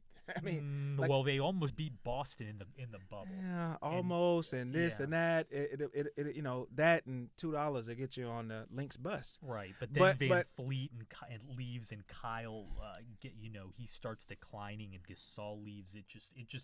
There was one. But the Zach next year that Kawhi leaves is what I'm saying. Like, Kyle didn't age 10 years in just one off season. And also, Kyle went to Miami and that first year, he gave, they went to the finals or the Eastern Conference Finals or something. Mm-hmm. He gave them really good minutes. Like, they had pieces around Pascal. Pascal is just not a number one on the team. We've seen it, and deep down, everybody knows. Like, but Pascal is an awesome. And is a great player. I think he's a great number 2 on the championship team. He's the perfect fit in Indiana because he really is, man. The argument here in this Eastern Conference Finals is, would you rather have 6 pit bulls or 12 chihuahuas? And that's the battle you're facing. The Knicks have the Knicks have a great 6-7 man rotation, and Indiana has 12 guys, which alludes to the point I was making earlier, that there has to be a happy medium between development and trying to win games. And I think Indiana's perfected that. Like, Rick Carlisle has 12 guys, like, not 10, not 11, not 12 guys. It's a almost a problem, or actually it is a problem, because you have to cut depth as the playoffs go along. But you saw that when Mathurin went out in the Bucks series, he goes to Ben Shepherd, and Ben Shepherd, guy who is the 11th guy, comes in and hits seamlessly. Yeah, comes in, hits some shots. They win Game 4 going away. And Mathurin is a hell of a player. Yeah, you know what I mean. Yeah, and Mathurin's like their 7th or 8th guy. Yeah. So yeah, that's when you look at that team and you look at OKC as well. Like, I mean, they've built really strong teams with not huge free agent signings and stuff like that. No, but development from within is key. No, it is. It 100% is. It's, but that goes. Because I had 2 external NBA topics and points to hit. That goes to one of them, because with the rule changes as far as salary cap and things, that is where the NBA is headed. So teams that have gotten ahead of it, which is OKC, Indiana, and that goes like away from the star model, the 2 to 3 superstars on the team model, right? And that is building your team from top to bottom, like OKC and Indiana has, with interchangeable guys and things like that. So injuries don't affect you as much as long as it's outside of your one star and things like that. So is that good? I have 2. Like, is that good or bad for the league? Is that good or bad for the league? I think it's good for basketball. It might be bad for fringe fans. Fringe fans are going to be drawn in by personalities and storylines, and kind of like the WNBA we were talking about earlier. They need those types of personalities to be drawn. I'm going to watch this person. I'm going to watch that person. Basketball fans are going to enjoy watching a deep team and not watching a team that has 1, 2, or 3 really good guys, and the rest of, like the Lakers, like the rest of these guys are shit. The team doesn't function well because it's not balanced. I think that the Celtics. I know they lost, but they were a team that just has this nice depth and different guys that can do different things night in and night out. It's the best way to play basketball, is to have depth and balance through your team. And it's not great to have an unbalanced roster where you got 3 guys making a bunch of money, and then you're like unproven rookies and veterans that should be out of the league are populating the rest of the roster. It's just not good. I don't know who has it. You also have a highly stratified locker room. Like, you got guys that where you're tighter in age, and guys are more like, you've got guys that are winning guys, and they care. And they feel valued in the organization. Like, those teams are happy. I mean, you cannot watch OKC without, like, feeling a sense of joy that they play with. collectively. And I think Indiana's a little bit the same. I haven't watched them, to be honest, as much. But, I mean, it's a group that, likes each other. They care. They seem to enjoy playing basketball together, and that's if you really want to get shit done, that's a huge thing. It is so hard for a team or an organization to overcome internal negativity. It really is. It just eats away at everything you're trying to do. Mm. Yeah, I think that's a good point that Pink makes, that you have from the casual standpoint, you have to be able to relate to the faces of the league, like the Ann Edwards, the LeBron, the Tatum, the Jokic, the Lukas. Those guys are always going to exist, but the reality that, like Jokic said, you look at all 4 teams in the playoffs, and they have an extreme amount. Well, actually, no, the Knicks don't, but 3 of the 4 teams have an extreme amount of depth. Yeah, and the Knicks, obviously their way is working, but you see what Jalen Brunson did in the offseason. Took a pay cut. Yeah, he took a pay cut. So Jokic, take a pay cut. If that's what you like, and all these other teams that there's depth and talent. Yeah, well, their best player who was eligible to make the most money in the Supermax, just like you make and all of this and that, he took a pay cut. We talked about it on the show. Yeah. Is this going to work? What does this mean? And then we brought in the Tom Brady factor, of course, because we haven't seen that a ton in basketball. No. You saw it with Harden, and there was an FBI investigation. Damn near. So it's like, yeah, if that's what you like, that's what you need to do. Because the new rules, the new fucking salary cap rules are so it's terrible, man. It really is. It's stringent, but it punishes bad decisions. You want to give your 12th guy $10 million a year, Denver Zeke Naji? Well, get ready to get punished for it. And really, where it really punishes you, when they gave Michael Porter Jr. all that money, whatever that was, a summer or 2 ago. They needed him to be a lot better than what he is right now. He could have gave some to his brother for some of that, for some of that stuff he got caught up in, man. But yeah, it really does punish you, like you say. So you have to be careful. Now, the next thing I have for you guys is Porter was the reason they won a championship too. Let's be honest. Yeah. And then he got it after that. So for the record, I'm anti-punitive. I don't like it. I like when the salary cap rules. Yeah, I don't like when I hated the luxury tax. I hate things that restrict team movements. Yeah. I want teams to be able to be as creative and as good as they can be. Yeah. Because eventually OKC is going to have to break this team up. I mean, now the SGA won MVP and he's going to be all NBA. According to Bobby Marks, they're not. According to him, they can keep Jalen Williams, Dub, the really good one. Yeah.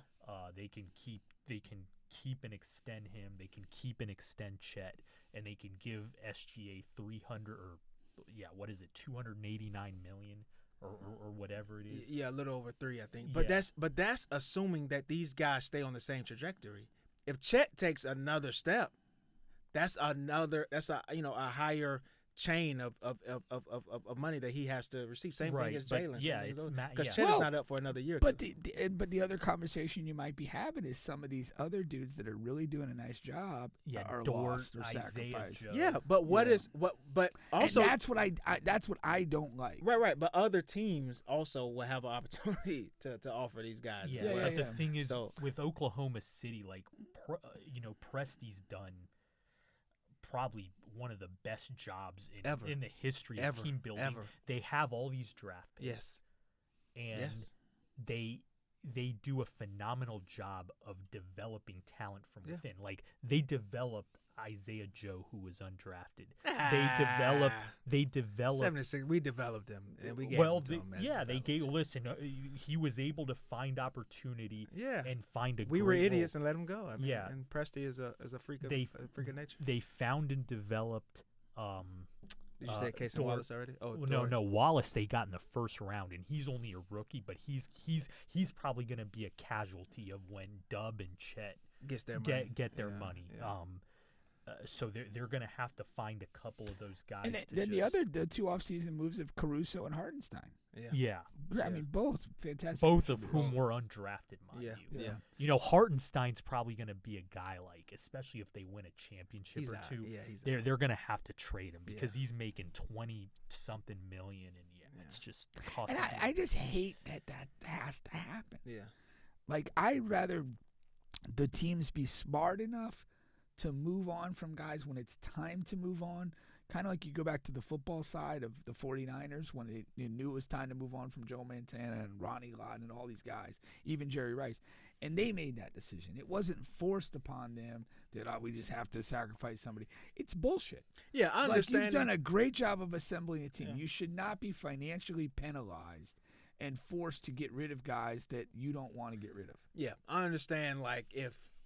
I understand them not being able to bring in like a big free agent or something, but they should be able to keep the core that they have intact in those guys. Now, another thing that is happening here that we're watching, especially with these particular 4 teams in, is we are NBA parity versus dynasties now. Because and it kind of those two conversations, the conversation we just had kind of lends and bleeds into this conversation here because. NBA fans, when we had the LeBron James, Golden State Warriors, and all of that, even back to the Bulls and Celtics and Lakers, there would be a big part of the NBA fan base who would say, "Man, we want more. We want more parity. We want, the Pacers never have a chance, and the Charlottes and all of that, the smaller markets never have a chance." And so I feel that the NBA heard the cries of the fans in the smaller markets, and they made all of these rule changes and things like that.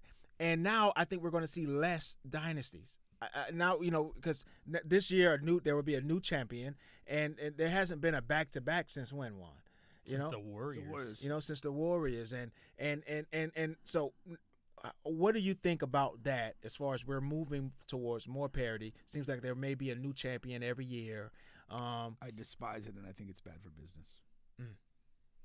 I think that greatness is significant. Greatness sells, and when you just recycle champions, and you look at a team, and I know they didn't even win the title, but you look at it like a team like Phoenix was a finalist a couple years back, and now they're dog shit. Like it's just that's not good for the product. I don't think, and I think there's always going to be that push. Oh man, we've seen the Warriors win 3 out of 4 of these, whatever. Who cares? Like that's the standard that you're going to chase, and I think that's always what drives sports. I mean, there's a fundamental competitive thing that like you see who the one is, and then you go hunt the one, and I think that that's good. But if every year is kind of like this crapshoot, I think it becomes just kind of pointless. Yeah, well, I'll disagree in the sense that the best teams are always the smartest teams, and I feel like you create your own luck. So why are teams like Charlotte and Washington and who else? Utah? No, I don't want to throw Utah in there because I feel like Utah has had a competent ownership and management. They just wanted a hard reset, and they just had really bad luck.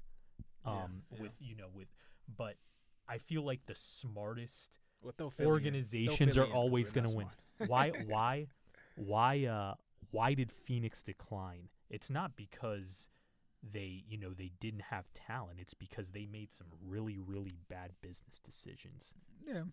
So, obviously getting rid of Chris Paul was not a good decision. They decided to go without a point guard. They got rid of Bridges and Cam Johnson, 2 key pieces that helped them win a championship. Helped them get to a championship. And they decided to go. Yeah, they went after Bradley Beal. They went after Kevin Durant.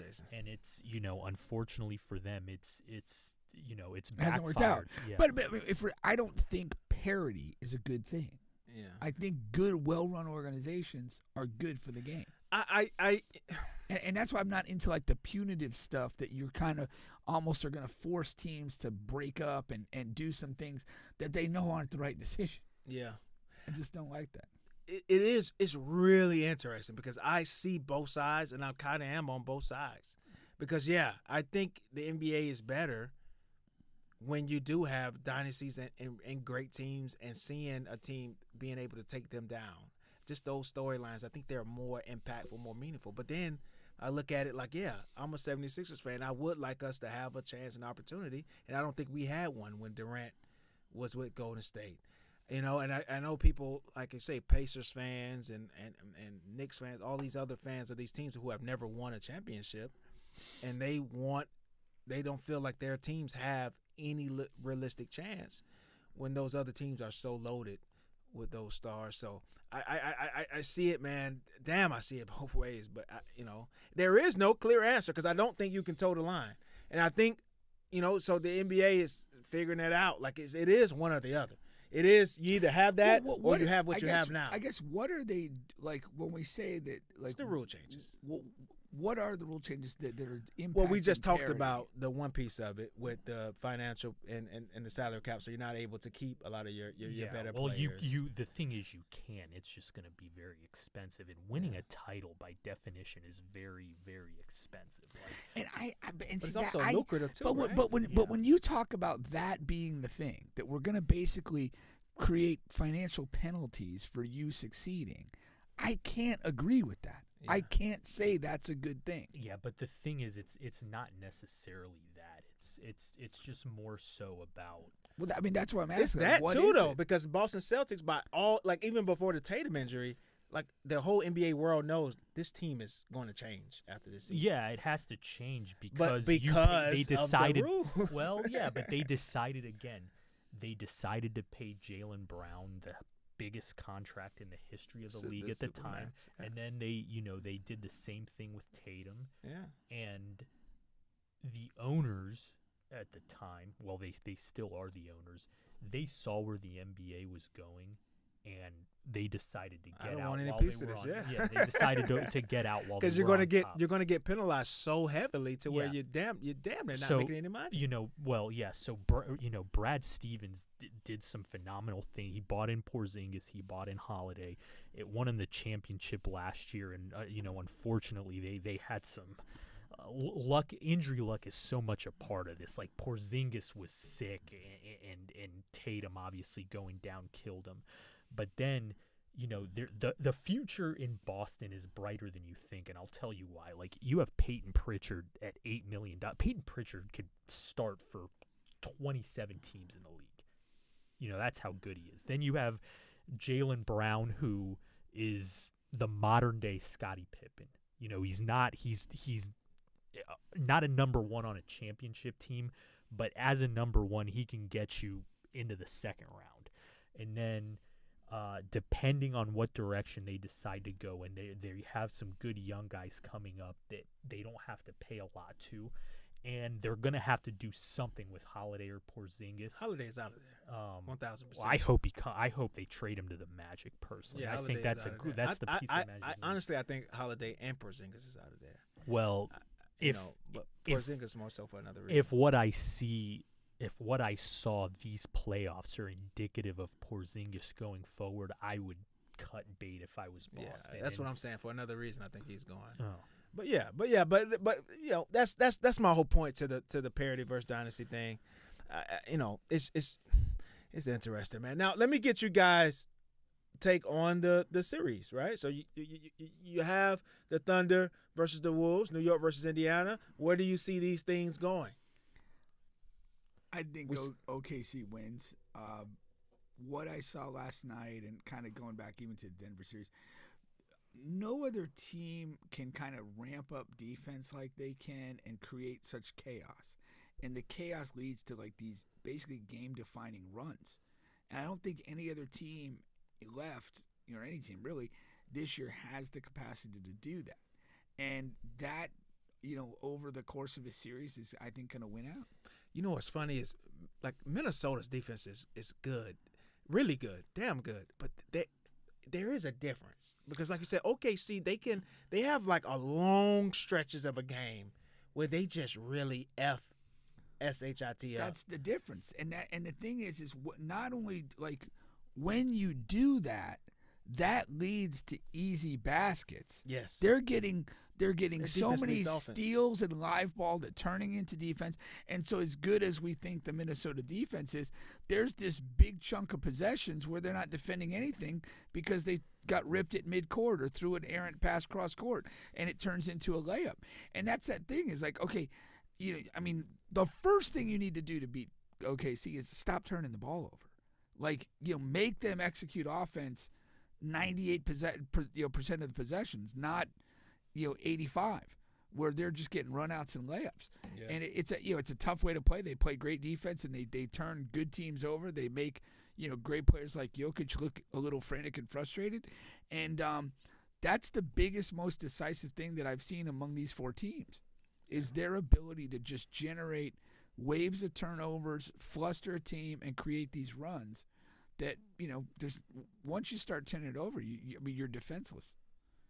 Yeah, you're the emperor without clothes. Yeah, I would say it's going to be Oklahoma in 5, just because defensively, the teams that Minnesota's played were the Lakers, which porous. And then Golden State, which also porous. Besides Draymond and punchless offensively. Yeah, so I think that their run has been very beneficial to that. And Oklahoma City is, number 1 defensively, and some people are calling it the best defense in the history of the league. So you combine that with an MVP offensively and guys who are very versatile, I think that Oklahoma wins in 5. Wow. Yeah. No, that I don't see. No, I don't see that. But I see 6 or 7. The one thing about basketball is, you form opinions about guys, and they can change and they can't get back. I swear to you, man, before this season, I had every negative thing to say about Julius Randle. I just really did. Man, so did I. While I was campaigning with the Knicks, but I still do. But this season and this playoff run, he's a completely different human being. Yeah. He's a fucking man-child. He's the best. Honestly, if you really look at it, he's been their best player. Anthony Edwards is going to get the headlines. He's going to be labeled the best player, and he's exciting and he's young and this and that. But look at each game. Look at who's been the most consistent, who's been the most dominating. It's him, man. It's him. He was the best player in the Lakers series. He was the best. He's been the best. He was the best player last night. He's been a fucking monster, man. Yeah, and, but in the first two series, of the floor. In the first 2 series, and again, respect to Randall. I was not a fan. I'm still not really a big fan, but he's played his ass off.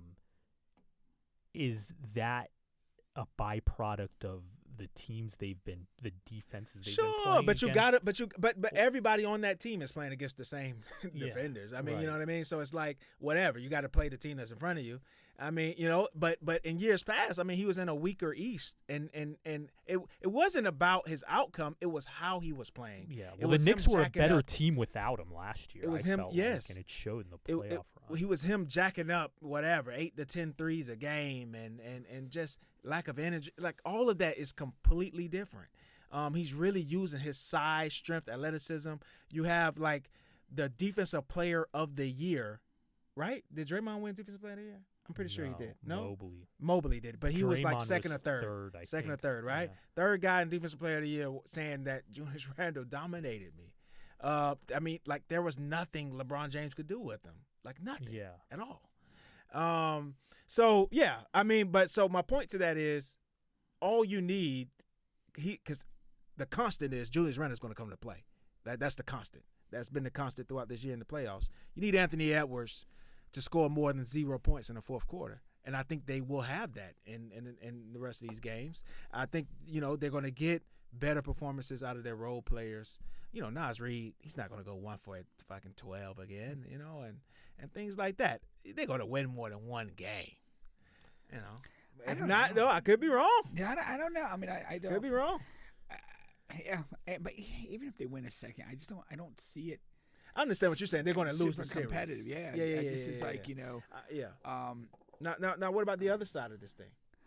I'm just rooting for the Pacers mainly to send Karl Anthony Towns home. I just hate watching him. It's bad. I'm rooting for them. Yeah. I mean, I like Brunson. I like Hart. That's I respect them. I'm honestly, I'm not super excited to see that series. Way more enthusiastic about the Western Series. Pacers in 6. Yeah. Pacers in 6. That's your. I'm rooting for the Pacers. Now it looks like the Knicks is going to take this first game. Yeah, It's a they're while up to go. 9, yeah. They're up 9 with 8 minutes to go, so we'll see how that goes. I wanted to put money on the Knicks in game 1. I'm rooting for the Pacers as well, but I had a strong feeling Knicks at home first game. They were going to really come out and perform well. Okay. Let's see here. I wanted to get here to this NFL stuff here, man. NFL ban proposal reportedly rejected as NFL owners vote against the Tush Push. Now, we were talking about it. Looks like they were getting momentum. The Green Bay Packers and their organization brought this to the light. They got a couple of owners on board, but ultimately not enough votes to ban it. Now, you were against the Tush Push. Yeah, I don't like it. You don't like it. Think it should have been banned, just like the Packers and others. How big of a deal is this really going to be? I mean, we've had it for a couple of years. So it's not the end of the world. We've endured it for a while. I don't see it as football. I don't. Yeah. When you're just like pushing dudes to go places. It's just not football. Yeah, I don't like the Tush Push either, but apparently this was such a controversial topic that guys were about to. You have guys in suits about to throw hands over it. Really? That's what is being reported at now. Yeah. I don't know if that's just headline sensationalism or whatever it is. Listen, I don't like it, but at the same time, yeah, I'm instead of complaining, I'm gonna find a way to stop it. I could see why people would throw hands because I don't see a rational argument for continuing it. What is the point? Like, what would you say is the reason we need the Tush Push in the game? Well, what people are saying is if stop it. If it's such a, it's not really an argument. I know. It's like if that's all you've got, like I don't respect your argument. I don't respect you. Let's throw some hands. The thing about it is the NFL's a copycat league, right? Yeah. And if it was so effective, and listen, the Eagles have found success in it, great. But if it was so effective and easy to run, why wouldn't everybody do it? Yeah, the Bills don't have the same level of success, and then some teams try sometimes, but they have lower percentages. So yeah, it is mostly an Eagles thing. I mean, Bills are second at it, but as far as success rate, but again, look. I mean, Hurts is an anomaly among quarterbacks in terms of, literally leg strength and all that stuff. And then their line is fucking 300-400 pounds. If you're gonna have a second guy, it'd probably be Josh Allen. You're just saying when you look at it from that way. Yeah. I mean, the reality is the Chiefs are not going to do it because they had Pat got hurt in a similar sneak play.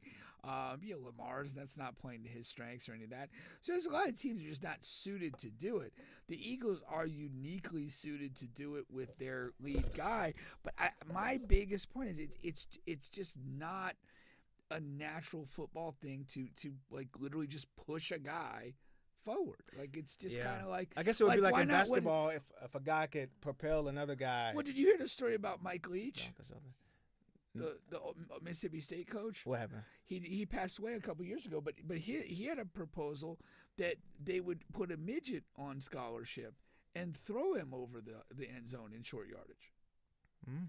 Yeah. Little person. By the think that's way, how I we to have say it. I have Yeah. some football breaking news that Really? I can't say it on. I have to say it off topic because I'm not trying to have this come back to Oh, me. you should have But said it at Yeah, all. you can't No, announce breaking no. news. and then But I'll walk it mention it back. off the air, and your jaw's gonna drop when you hear this. Really? Yeah.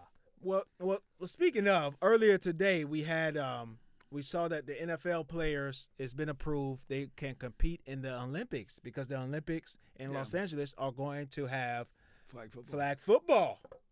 You know, so what are your thoughts there, and what are some of the players that you think that you automatically think of that hey, I want this player to play for USA? I like it. It'll definitely bring some attraction to that. But remember when this first came up, though, there was that other guy who's like a national flag football quarterback, and he's like, "Hey, it ain't I'm better than these guys at this I'm particular better than game." Mahomes and all It that. will. I mean, but I think you go.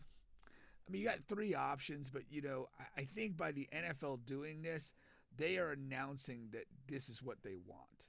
Like they want the U.S. flag football team to be their guys.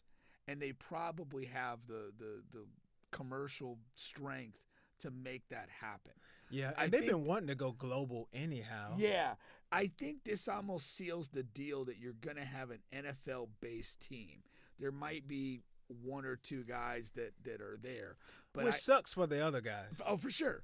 But this is the muscle flexing of the league. We're going to release guys to do this, and guess what? They're going to do it. Like we're not going to announce we're releasing guys, and then the Olympic team's comprised of like 12 dudes that play on the National Flag Football Circuit. Did and you no see the NFL rules? guys. Like the rules of the. I don't know the rules that So well. it's like you have to be under 30, Okay. and then it's only one player per team.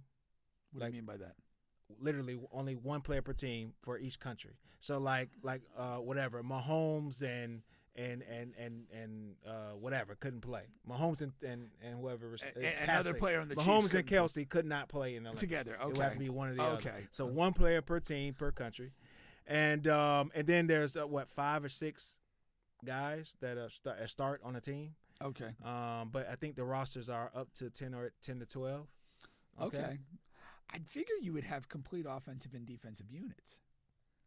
Yeah. So I'm saying So on the field. if- So it's if I you have think it's either 6 5-on-5 or 6-on-6. Okay, so you'd have to Okay. have at least double, but I would think you would need more than Hold that. on. Matter of fact, I got it. So it's a quarterback, 2 receivers, quarterback, 2 receivers. I know it's a 1 lineman flex guy, and so it may be 3 receivers. And so what they're saying is also it's like so it'll be an advantage because you kind of probably want 2 quarterbacks on the roster just in case something happens. Well, you kind of have to have depth for all positions. But how you cheat it is you get a guy who can play both ways, Who might receiver that be? and corner. Who right? might that be? Mr. Hunter. So Mr. Hunter is in. so that way you can sneak in like an extra quarterback. But or what whatever. I don't understand is how are these guys gonna represent these delegations? Like, are we gonna have Lamar Jackson representing Israel and Justin Jefferson representing China? How is that gonna work? They'll get it's just like NBA. They'll get to determine it on their own, and they'll get to represent the country that's in. Now some of these countries have to have the team. Well, the ready. rules you were saying about 1 guy per team and under 30, those are what? Those are rules coming from the NFL? Yes.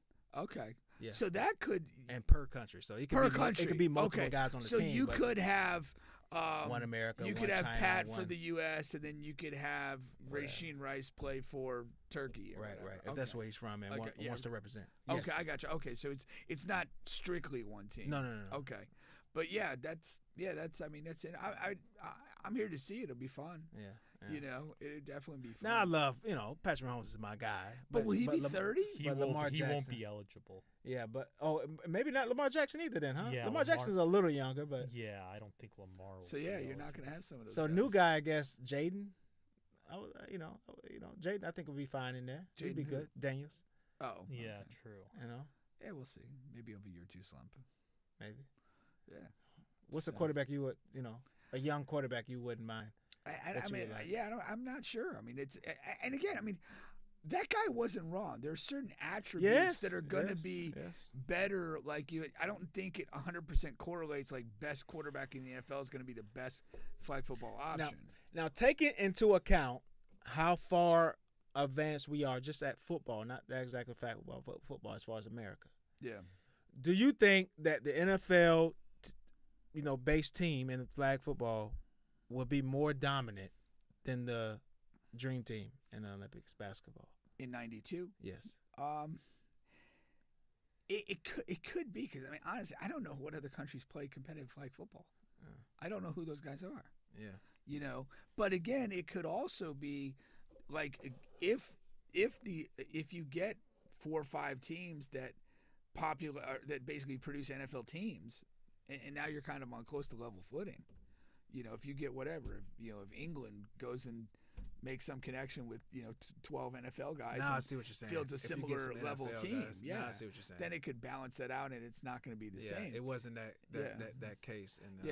But I have to assume that for this to make it to the Olympics, that there has to be some competitive flag football being played, in certain parts of the world other than the U.S. Otherwise it wouldn't make any sense. So. There's got to be some degree of talent, but again, you would hope that we would just dog walk everybody. Yeah. So, but it can be fun to watch. All right. Anything or ideas you left out, Juan, before we close this thing on out? On Olympic flag football? Anything on anything at all? Oh, yeah. R.I.P. Jim Irsay. Yeah. Oh, the Colts, right? Yeah, somebody in the comments asked him, does Jim Irsay's daughters know how to run a football team? We're about to find out. Hey, fair question is this. Did Jim Irsay? Did Jim Irsay, Won a championship. Yeah, did you do anything without Peyton Manning? He hadn't yet, but they got an interesting dynamic. They're doing this two quarterback, tryout summer thing. If I'm Anthony Richardson, I mean, if you're Anthony Richardson, it's whatever. Like you gotta fight for your right to stay in the NFL. But it's like, damn, against this guy, I mean, he didn't do himself any favors. No, he didn't do himself any favors. Really, the last 2 years between health and just kind of mediocre performance and poor conditioning. Again, man, I really think of myself in a high favor, man, because I'm a diehard Gators fan. But what did I say before the draft? I said, you guys are nuts if you think about taking this guy in the first round. Yeah. I said, you guys are nuts. You know what I mean? I'm not a homer. You guys are listening to a guy who is not a homer. Yeah. We could see Lagway playing in the Olympics. That's good. That's another thing I was thinking about. Like, what about college guys? You probably will want 1 or 2 college like they did with the Dream Team. Here's the thing. I think that Arch Manning, No, I think with this passing now, I think basically your upper tier of under 30 NFL guys are going to basically have first right of refusal to play, and then it'll fall down from there. Yeah, and again, this being the first one being on home and soil, the very first one. I think most of the upper tier guys that are eligible are going to want to be a part of it. So again, 2-3 Olympic cycles down the road, it may be where like dudes don't even want to play. Yeah. They'll let the college guys go to Russia. Right. Yeah. Exactly. And it may be that way. But first Olympics on home soil with the sport involved. All the bigger names are going to have first right of priority to say, I'm going to do this, and they'll want to do.